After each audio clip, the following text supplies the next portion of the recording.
السلام علیکم ورحمۃ اللہ وبرکاتہ۔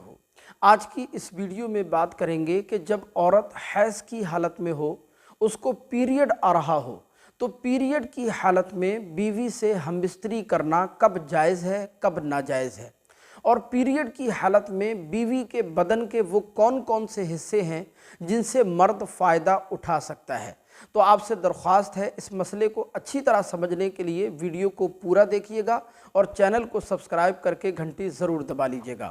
دیکھیں، اچھی طرح یاد رکھیں، ہماری شریعت مطہرہ میں ماہواری کی حالت میں بیوی سے ہم بستری کرنے کے احکام بالکل واضح ہیں۔ اللہ عز و جل نے قرآن پاک میں واضح طور پر ارشاد فرمایا، وَيَسْأَلُونَكَ عَنِ الْمَحِيضِ قُلْ هُوَ أَذًى فَاعْتَزِلُوا النِّسَاءَ فِي الْمَحِيضِ وَلَا تَقْرَبُوهُنَّ حَتَّى يَطْهُرْنَ۔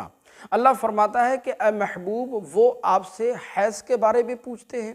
تو آپ فرما دو کہ وہ گندگی ہے، تو عورتوں سے دور رہو، ان سے نزدیکی نہ کرو جب تک کہ وہ پاک نہ ہو جائیں۔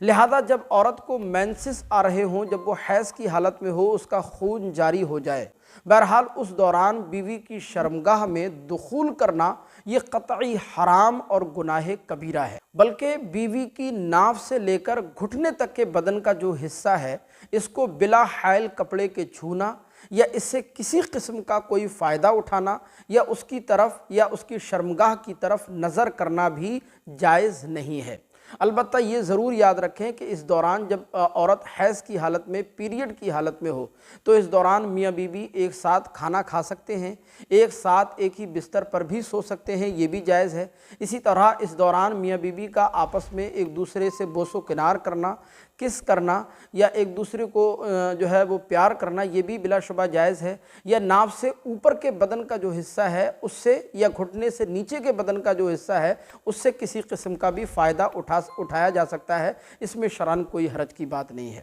اب حیض کی حالت میں ہم بستری کب جائز ہوتی ہے؟ تو دیکھیں، اچھی طرح یاد رکھیں کہ جب عورت کا خون مکمل طور پر بند ہو جائے اور وہ غسل کر لے تو اس کے بعد تو بلا شبہ ہم بستری کرنا جائز ہوتا ہے، اس میں تو شرعاً کوئی حرج کی بات نہیں ہے۔ لیکن اگر عورت کا خون، اس کی ماہواری کا خون، اس کی عادت کے مکمل ہونے سے پہلے بند ہو جائے، جیسے عورت کے حیض آنے کی عادت 6 دن ہے اور خون 5 دن میں بند ہو گیا، تو ہم بستری اس وقت تک جائز نہیں ہوگی جب تک کہ عورت غسل نہ کر لے، کیونکہ امکان ہے اس بات کا کہ خون دوبارہ آ جائے۔ اور دوسری صورت یہ ہے کہ اگر خون 10 دن میں بند ہوا اور عورت کے حیض آنے کی، پیریڈ آنے کی عادت 6 دن ہے اور خون 10 دن میں بند ہوا ہے، تو اس کی عادت بھی مکمل ہو چکی ہے۔ اب 10 دن میں خون بند ہونے کے بعد بلا شبہ ہم بستری کر سکتے ہیں بنا غسل کیے بھی۔ اگر عورت نے غسل نہ بھی کیا ہو تب بھی ہم بستری کرنا جائز ہوتا ہے۔ البتہ بہتر اور افضل یہ ہے کہ عورت غسل وغیرہ کر لے، ظاہری صاف صفائی کر لے،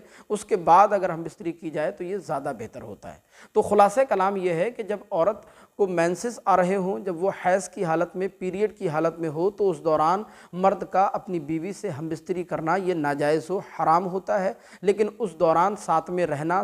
یا کھانا پینا یا ایک بستر پر سونا، کس وغیرہ کرنا، یہ بلا شبہ جائز ہوتا ہے، اور خون بند ہونے کے بعد، غسل کرنے کے بعد بلا شبہ ہم بستری کرنا جائز ہوتا ہے۔ ہمیں امید ہے یہ مسئلہ آپ کو بخوبی سمجھ آیا ہوگا۔ مزید اس کے متعلق کوئی سوال اگر آپ کو پوچھنا ہے تو آپ ہمیں کمنٹ باکس میں ضرور بتائیے گا، اور اسی طرح کے مسائل جاننے کے لیے چینل کو سبسکرائب کر کے گھنٹی ضرور دبا لیجیے گا۔ السلام علیکم ورحمۃ اللہ۔